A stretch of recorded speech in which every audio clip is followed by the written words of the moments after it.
আজকের দিনটা শুরু করেছিলাম একটু অন্যরকমভাবে। আর আজকে ছিল অন্নপূর্ণা পুজোর নিমন্ত্রণ আমার মাসি শাশুড়ির বাড়ি। তাই সকাল সকাল বেরিয়ে মেট্রো ধরে চলে এসেছিলাম হাওড়া স্টেশন, আর সেখান থেকে লোকাল ট্রেন চড়ে পৌঁছে গিয়েছিলাম আমরা পূর্ণনগর স্টেশনে। ওই 20 মিনিট মতন টাইম লেগেছিলো, আর গরমটা ছিল খুব বেশি।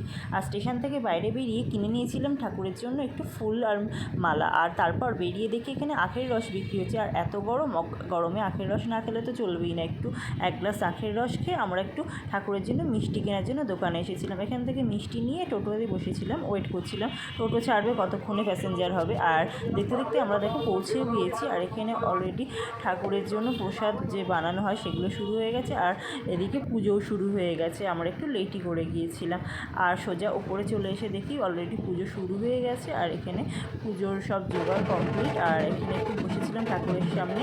আর এখানে না এই মূর্তিটা ঠাকুরের পুরো প্রতিষ্ঠিত মূর্তি, এটা এখানেই থাকে। আর এখানে তারপরে একটুখানি ঢোল কাটানো ছিল, আর তারপরে ঠাকুরকে বরণ করে নেওয়ার পালা ছিল।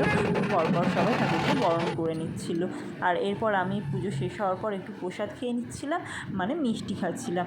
আর এই দেখো ঠাকুরের মানে ভোগ যে দিয়েছিল সেটা তোমাদের সাথে একটু শেয়ার করছি। আর দেখো ঠাকুরের মানে কত সুন্দর ঠাকুরকে দেখতে লাগছে।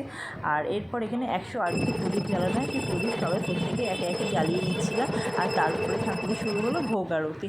ভোগ আরতির পর এরপর আমি একটুখানি এখানে মানে বসে ঠাকুরের সামনে একটু ভিডিও শ্যুট করছিলাম। আর তারপরে আমাদের যে মানে প্রসাদ দিয়ে দিয়েছিল, প্রসাদ বেশি কিছু আর শ্যুট করতে পারিনি এত গরমের জন্য।